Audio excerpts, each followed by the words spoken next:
យើងទៅមើលដល់មួយអ្នកដំបងរបស់ក្រុម Real Valladolid គឺមានអ្នកចាំទីបាទ Ferreira ខ្សែការពី4គឺមានកីឡាករ Asnu មានបាទ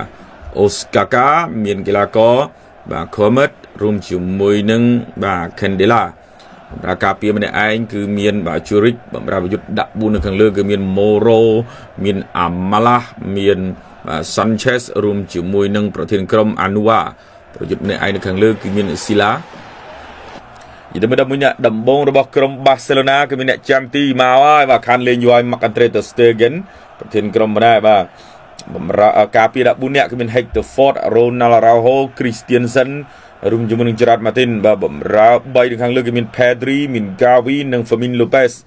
ប្រយុទ្ធ3អ្នកនៅខាងលើស្លាប់ស្ដាំគឺមានបាទ Rodriguez មាន Pau Victor រួមជាមួយនឹង Ansu Fati បាទអត់ full អត់ពេញទេបាទការថ្ងៃនេះនៅតែបន្តដាក់គំនាបពី Valladolid បាទទាញឆ្វេងដាក់មកជើងឆ្វេងអូយ Valladolid ដាក់ Barcelona បានមុនហើយ Marc-Andre ter Stegen សង្គ្រោះមិនបានបាល់ស្រាលខ្ញុំថាមិនគូចូលបាល់ហ្នឹងទស្សនាការលើកចូលកន្លែងនេះតែ clear ទាញក្រោកចូលមកផ្លាតបន្តិចឲ្យក៏លើកចូលមកម្ដងទៀតទាត់ខុសបាល់ធ្លាមដល់ស្លាប់ស្ដាំឯនេះសាន់ឆេសដឹកបាល់ចូលថ្នមទាញក៏ទាត់មកជើងចូលស្រាលណាអើ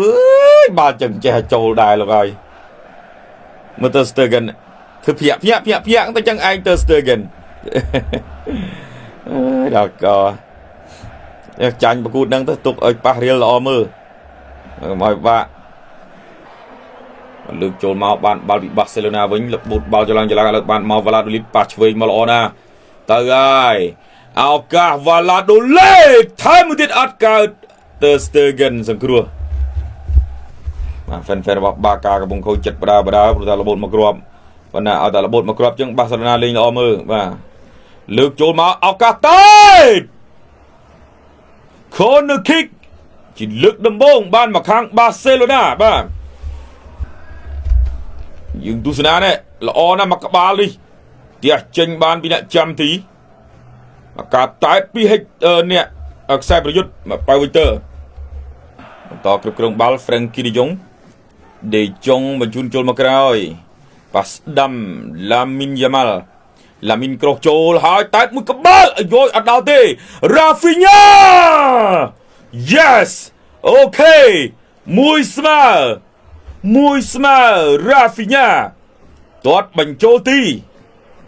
លើកមកមិនដល់ផ្សាយទី Araujo តែមួយក្បាលមកផ្ទះចេញបាន Rafinha ថែមមកជើងស្ដាំមួយទៀតភ្លក់បានមួយគ្រាប់ទៀតផ្លូវការ1-1មកសម្រាប់ក្រុម FC Barcelona យើងទស្សនា Rafinha ណែសុទ្ធស្អាតតែអត់ដល់ផង Araujo អ្នកចាំទីផ្ទះចេញបានមកថែមមកជើងស្ដាំពី Rafinha មកគឺជាប់សពគ្រប់បិទអីទៀតលំមធ្លាយឲ្យបុកសុទ្ធចង់ 2000 ជើងហើយសុទ្ធដល់កឲ្យ Barcelona មកចុងក្រោយនៅតែមិនអាចបិទជាប់ទៅដែរបាទទប់មិនជាប់ទេបាទ Valladolid នេះបន្តគ្រប់គ្រងបាល់ដដែលពីសំណាក់ក្រុម Barcelona បាទ Lamine Yamal មកជុំមកខាងក្រោយ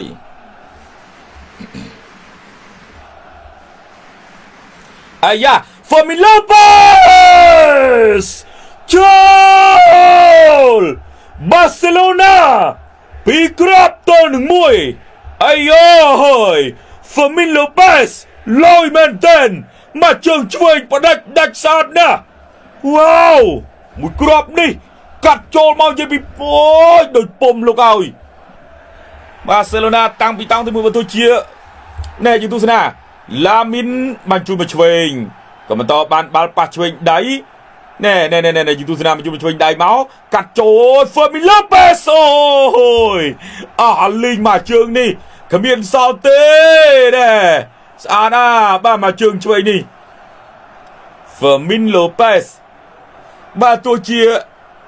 Valladolid នាំមុខ 1-0 តាំងពីវគ្គទី1ក៏ដោយក៏ប៉ុន្តែនាំមុខឲ្យ Barcelona បត់តារាងលេងម្នាក់ឯងអគុតអត់មានមកលេងទប់អត់មានទុកមុខឲ្យម្ចាស់ផ្ទះទេបាទមកបុកយកហ្មងបន្តពាំងចូលឡើងបានបាល់ពី Valladolid ទាត់មកជើងរបស់កលើដេញតាមរំខានបានបាល់ទៅពី Valladolid មែនស្លាស់ល្អណាស់អូ Ter Stegen ផ្ទះចេញបាន Lamin Yamal ជ្រែក Lamin Yamal វាយកែងឲ្យម៉ារីកាសៀក្រោះចូលតែមួយក្បាលថែមស្នាមអត់ចូលទេអូហើយឆាបយកបាល់ទាត់មកជើងចូលទៀតតែអូយដាក់ទ្រូងបានល្អណាស់ឲ្យមានអ្នកចាំទីប៊ីតបានគ្រាប់បាល់ទី3សម្រាប់ក្រុមបាសេឡូណាណែតែចូលមកខាងក្នុងល្អណាស់បាទថែមពីឡាមីនយ៉ាម៉ាល់មកនៅសល់ខ្សែការពារបាទទាត់ឃ្លៀវិញបានប៊ីតែមានរឿងធំគ្រាប់បាល់ទី3របស់ក្រុមបាសេឡូណាអត់អាចកើតឡើងបាទរ៉ាហ្វីញ៉ាជាអ្នកទាត់បាល់ free kick បាទចូលមិនចូលបងប្អូនគ្រាប់ទី3តាដេនីអុលម៉ូទះចេញបានដេនីអុលម៉ូបាទអ្នកចាំទីល្អវិញអុលម៉ូមកជើងស្ដាំនេះកោងចូលដែរក៏ប៉ុន្តែអ្នកចាំទីដឹងខ្យល់យីល្អណាស់បាល់មិនឈុតល្អតែញ៉ាកដាលឲ្យ free kick បាទតារ៉ាហ្វីញ៉ាគ្រាប់ទី3អត់ចូលទៀតអើយបាទរ៉ាហ្វីញ៉ាលើកមកស្លាប់ស្ដាំឲ្យមកឡាមីនយ៉ាម៉ាល់ឬសាឡាឡាមីនយ៉ាម៉ាល់អត់ចូលទេអូហើយបាទចប់ការប្រកួតបាសេឡូណាបន្តបាទបាន3ពិន្ទុនៅឡាលីកាទៀតបាទប៉ុណ្ណឹងគឺវេទនារៀលម៉ាឌ្រីតដេញទៀតវេទនាទៀតហើយ